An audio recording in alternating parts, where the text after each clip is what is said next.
The judge told her she had the worst voice he'd ever heard. Now, millions listened to it to fall asleep. But on that day, under the searing white stage lights, there was only the cold, dead silence that followed his words. Ella stood frozen, the microphone feeling like a block of ice in her hand. The face of the judge, Arthur Vance, a man who built and broke careers with a single sentence, was a mask of bored cruelty. He did not just dislike her voice, he was offended by it. He waved a dismissive hand, and the cameras turned away. Her dream did not just die, it was murdered on national television. That night, she did not cry. She went home and began the ritual of erasure. She deleted the demo tapes, burned the song lyrics, and smashed the cheap guitar her father had bought her. She was erasing the girl who thought a voice like gravel and honey could ever be beautiful. Her choice was simple: if the world would not hear her, she would never make a sound again. But the world was not done with her. A week later, a clip of her audition went viral. It was titled, "Worst American Voice Audition Ever." It became a meme, a joke, a soundbite for TikToks about failure. Her humiliation was not a private memory, it was public entertainment. The stakes had changed. It was not about her choice to be silent anymore. The world had chosen to make her a laughingstock forever. She tried to disappear. She moved to a new city, took a job at a 24-hour diner where no one talked much, and spoke only when necessary, her words short and clipped. But the meme had a life of its own. A customer would look at her too long, pull out their phone, and a smirk would cross their face. "Hey, you re the girl from that video," they'd say, laughing. Each time it happened, a piece of her chipped away. The shame was a physical weight, pressing down on her chest, making it hard to breathe. The spiral began. She lost the diner job after dropping a tray of plates when a group of teens started playing her audition clip. She could not pay her rent. The eviction notice on her door was a stark white flag of surrender. She spent her last few dollars on a cheap microphone and an old laptop, not to sing, but to talk.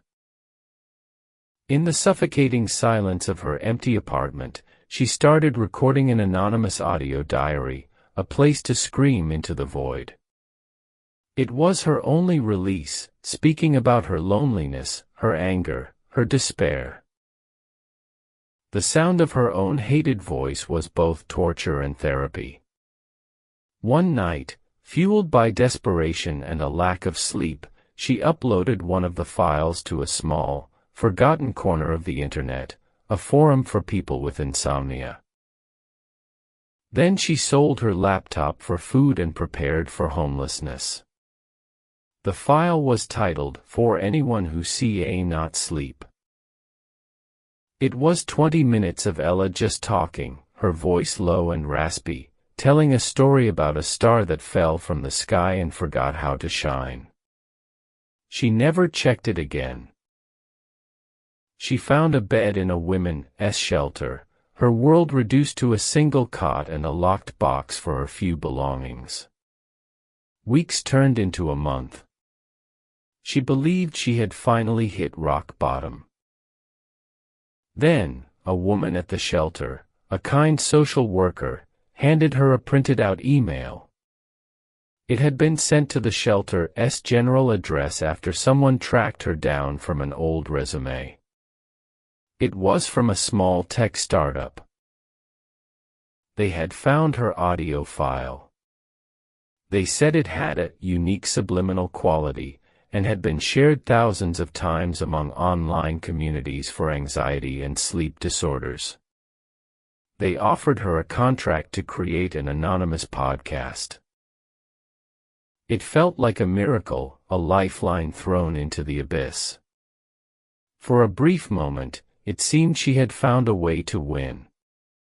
The podcast, Midnight Whisper, became a quiet sensation. She was faceless, nameless, just a voice in the dark. But the company wanted more. They had been acquired by a major wellness corporation, Vance Wellness, and they wanted their star to become public.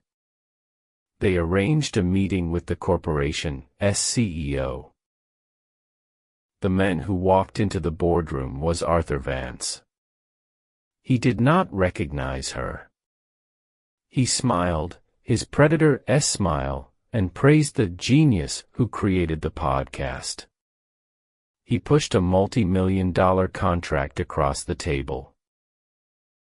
"We own you now," he said, his voice smooth as silk. "Your voice belongs to us."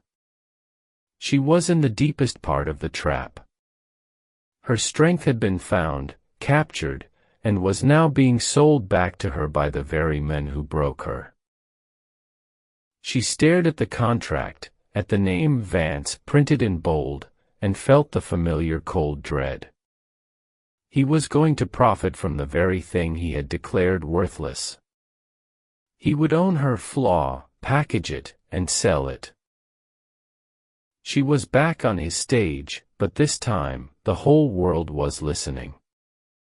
And in that moment, at the absolute bottom, something inside her shifted.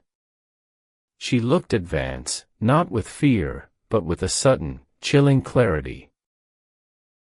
Her mistake was never her voice. Her mistake was singing his song. Her mistake was asking for his permission to exist. She remembered the girl on the stage, so desperate for approval from a man who only valued echoes of himself.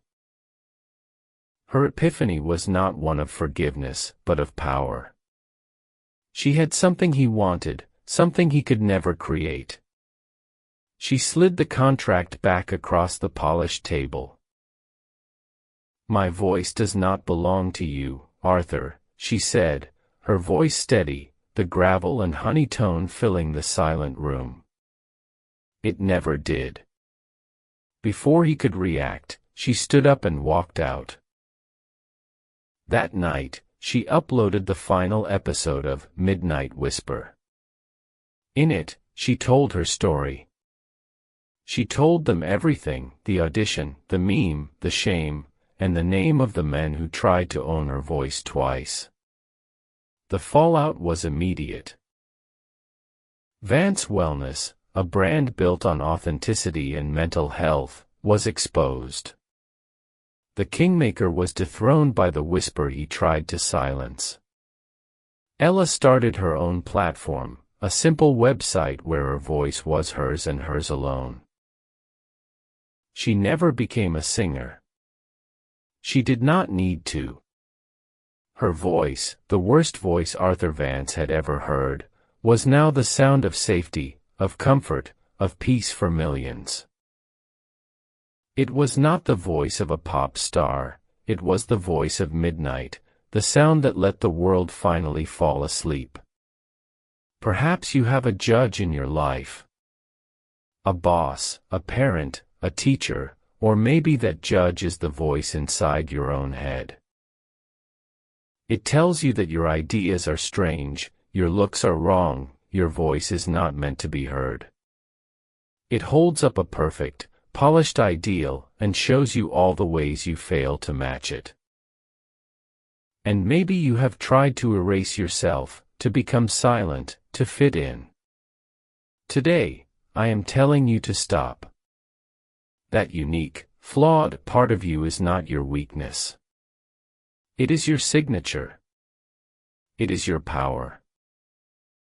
The world does not need another perfect echo. It needs your weird, crooked, one-of-a-kind voice. Your job is not to fix it.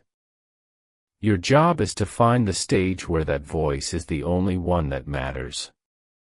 Stay Stop asking for permission to be heard. Your story is not for them to judge. It's for you to tell. So tell it.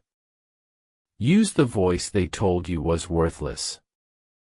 And watch as the world finally starts to listen.